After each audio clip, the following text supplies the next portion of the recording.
Good morning student.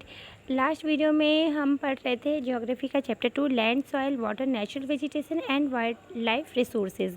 इसमें हम आज पढ़ेंगे सॉइल के बारे में। तो सॉइल एक्चुअली होता क्या है? सॉइल जो अर्थ का जो ग्रेनी पार्टिकल्स है, ग्रेनी सब्सटेंस जो कवर होता है, सबसे जो आउटर कवर होता है उसको हम सॉइल कहते हैं। और सॉइल जो है कई टाइप के होते हैं, ठीक है, जो लैंड फॉर्म से लिंक होते हैं।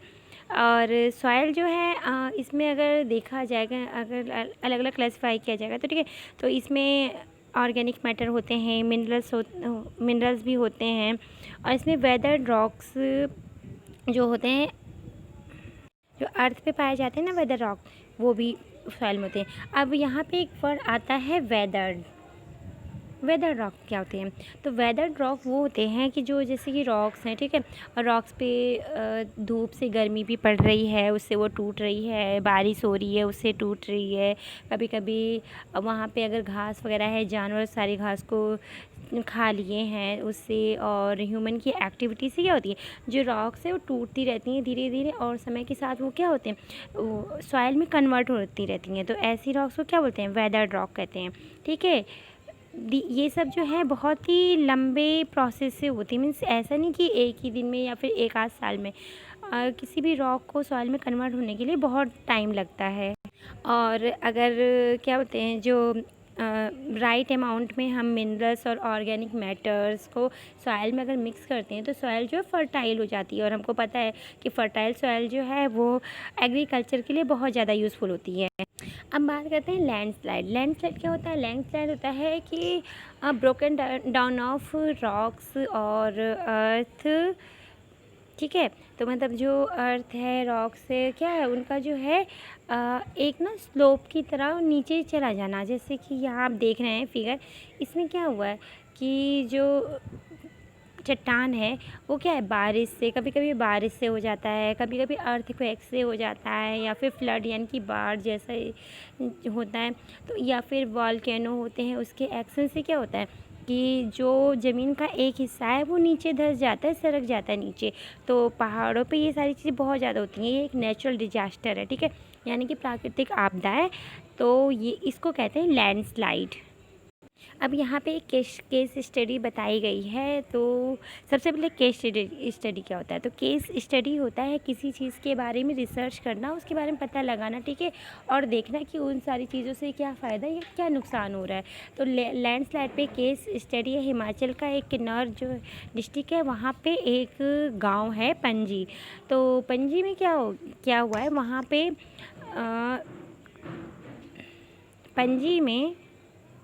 पंजी में क्या होता था, ब्लास्ट किया जाता था रोड बनाने के लिए, या फिर खुदाई करने के लिए ना। तो उससे क्या हुआ कि जो कमज़ोर एरिया का जोन था, वो जोन जो बहुत ज़्यादा वीक था, वहाँ से लैंडस्लाइड हो गई। और लैंडस्लाइड होने से जो तिब्बतन एरिया का जो था रास्ता, वो वहाँ पे डैमेज हो गया। और जो नेशनल हाईवे 22 था वो, उसको बहुत ज़्यादा नुकसान हुआ। तो किसी और की लाइफ ना ख़राब हो, मतलब किसी को कोई नुकसान ना हो, इस वजह से पंजी गांव को एकदम खाली करा लिया गया है। तो अभी जो लैंडस्लाइड है इसको हम रोकेंगे कैसे? तो इसके लिए बहुत सारी रिसर्च की गई है। तो फिर अब क्या एक मैपिंग किया जाता है, जिससे कि उस एरिया के बारे में पता लगाया जाता है कि कहाँ का जो है जोन क्या है, वीक है। तो उस वीक जोन में बिल्डिंग बनाने को क्या करते हैं, अवॉइड करते हैं कि ऐसे एरिया में बिल्डिंग कंस्ट्रक्ट नहीं किया जाए। और क्या किया जाए, और रिटेंशन वॉल बनाया जाए। रिटेंशन वॉल होती है वो ऐसी वॉल जो जहाँ पे लैंडस्लाइड हो वहाँ पे रोकने के लिए, कि लैंडस्लाइड ना हो, अगर हो तो उस वॉल के सहारे रुक जाए, ज़्यादा नुकसान ना हो। फिर वेजिटेशन किया जाता है, मीन्स ढेर सारे पेड़ पौधे उस एरिया में लगाए जाते हैं। आपने पढ़ा होगा प्रीवियस क्लासेस में, क्या जैसे पेड़ की जड़ें होती हैं मिट्टी को पकड़े रहती हैं, जिससे कि क्या बारिश में मिट्टी बहती नहीं है। और अगर वहाँ पे वेजिटेशन रहेगा, उस एरिया को कवर कर लेगा, तो लैंडस्लाइड नहीं होगी। उसके बाद जो है सरफेस ड्रेनेज कंट्रोल वर्क किया जाता है, जिससे कि क्या हो कि बारिश का पानी हो सीधे ना बह करके ड्रेनेज के रास्ते हो करके अलग एरिया में निकल जाए, जिससे कि लैंडस्लाइड को रोका जा सके। अब यहाँ पे आप ये फिगर देख रहे होंगे, ठीक है। इस फिगर में दिखाया गया है कि जो टॉप सॉइल है जिसमें कि उगते हैं पेड़ पौधे, ठीक है। तो इसमें क्या टॉप सॉइल जो है वो ह्यूमस एंड वेजिटेशन से फुल होता है। मीन्स ह्यूमस मीन्स सड़ी गली जो जानवरों के वेस्ट से और पेड़ पौधों के वेस्ट मटेरियल से क्या होता है, जो खाद बनती है, ठीक है, फर्टिलाइज़र, उसको ह्यूमस बोलते हैं। उससे फुल होती है, तो उसमें बहुत ही अच्छे एग्रीकल्चर होता है। उसके नीचे अगर कुछ एरिया खोद दिया जाए तो उसके बाद का जो होता है सॉइल वो थोड़ा सैंडी होता है, उसमें सिल्ट और क्ले होता है। मीन्स उसमें इतनी अच्छी खेती नहीं होती है, ठीक है। और उसके बाद का अगर देखा जाए तो वो रॉक मटेरियल मतलब छोटे छोटे पेबल्स वगैरह ज़्यादा मिलते हैं उसमें।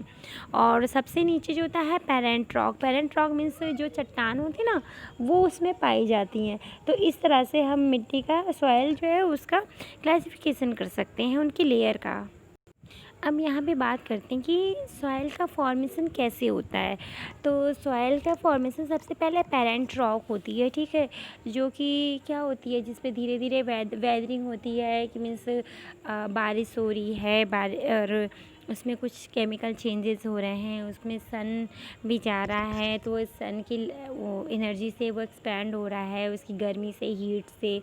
तो क्या धीरे धीरे जो है रॉक ना कमज़ोर होकर के टूटने लगती है, ठीक है।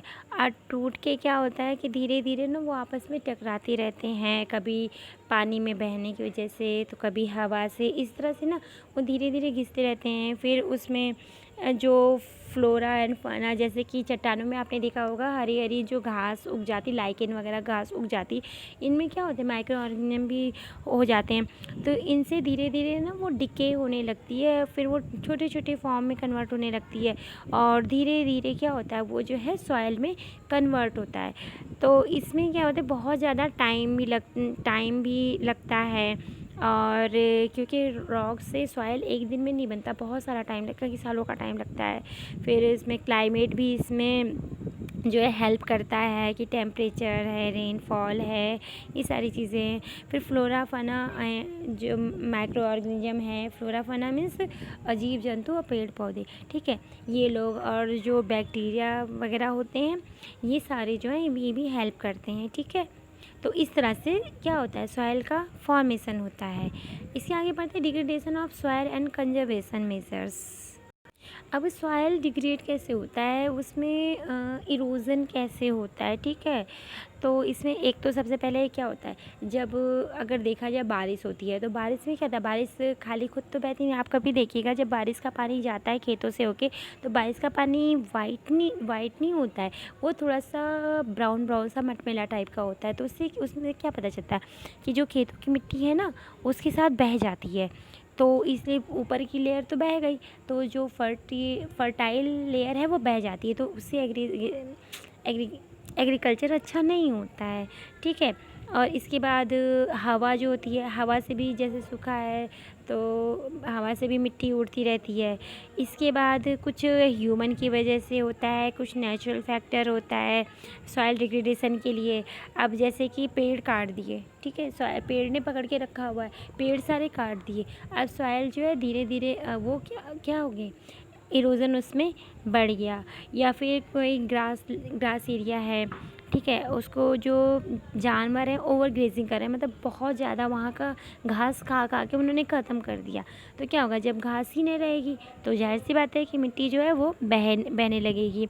और या फिर अगर खेती की कोई मिट्टी है, ठीक है, उसमें खेती करने के लिए फार्मर्स आजकल देखा है ना आपने बहुत सारे फर्टिलाइज़र्स का यूज़ करते हैं। फर्टिलाइज़र में केमिकल होता है जिससे कि नुकसान होता है, फिर कीड़े ना लगे तो इसलिए वो पेस्टिसाइड्स का यूज़ करते हैं, ठीक है। और इससे भी मतलब ज़मीन जो है वो ख़राब होती है। फिर बारिश के साथ तो बहता ही है, बाढ़ आ जाती है, बाढ़ भी नुकसान करती है, लैंडस्लाइड होता है। तो ये सारे जो कारण हैं जिससे कि सॉइल डिग्रेडेशन होता है, ठीक है। अब हम इसको कंज़र्व कैसे करेंगे, इस मतलब सॉइल को बचाएंगे कैसे। सबसे पहले क्या है कि जो प्लांट्स के बीच में जो खाली ज़मीन है उसको हम क्या कर सकते हैं, जो स्ट्रॉ होती है, सूखे घास होते हैं, जैसे गेहूँ धान काट दिया उसकी जो डंडी बचती है उससे हम ढक सकते हैं। तो उससे क्या होगा कि सॉइल में जो मॉइस्चर होगा, जो नमी होगी, वो क्या है, वो बनी रहेगी। फिर हम क्या कर सकते हैं दूसरा, कि हम बैरियर बना सकते हैं, जिससे कि क्या है कि पानी जो है वहाँ पे कलेक्ट रहेगा, बहेगा नहीं। ठीक है। फिर क्या कर सकते हैं हम, रॉक से एक डैम बना सकते हैं, जिससे कि जैसे कि रॉक लगा दिया इसके किनारे किनारे, फील्ड के किनारे किनारे, तो पानी जब बहेगा तो अपने साथ साथ मिट्टी लेके नहीं बह पाएगा, धीरे धीरे जाएगा पानी। अब पहाड़ों पे देखा होगा आपने, ये जो देख रहे हैं ना सीढ़ी की तरह जो खेती हो रही है, ये तो इस तरह से जब हम करते हैं तो क्या हुआ, तो हमारे जो जितने पानी चाहिए हमारे खेतों को उतना मिलता है। फिर बाकी जो किनारे से पानी धीरे धीरे धीरे किनारे हो जाता है, उससे भी मिट्टी को नहीं ले जा पाता है। और एक ये है कि हम क्या करते हैं, अलग अलग जैसे खेत में लाइनिंग कर दिया, एक लाइन में कुछ बो दिए लाइन लाइन, फिर जब नेक्स्ट सीजन में हम दूसरी दूसरी लाइन में बोएं। ठीक है। तो इस तरह से क्या होगा, बहुत ज़्यादा नुकसान नहीं होगा और हमें बहुत ज़्यादा फर्टिलाइज़र का यूज़ भी नहीं करना पड़ेगा। ऊपर से फिर हम क्या कर सकते हैं, पहाड़ों पे जो स्लोप होता है, स्लोप के तरह उसमें बनाया जाए खेती, जिससे कि क्या हो, नेचुरल बैरियर बन जाए और जो पानी गिरे वो धीरे धीरे जाए, एकदम से मत जाए।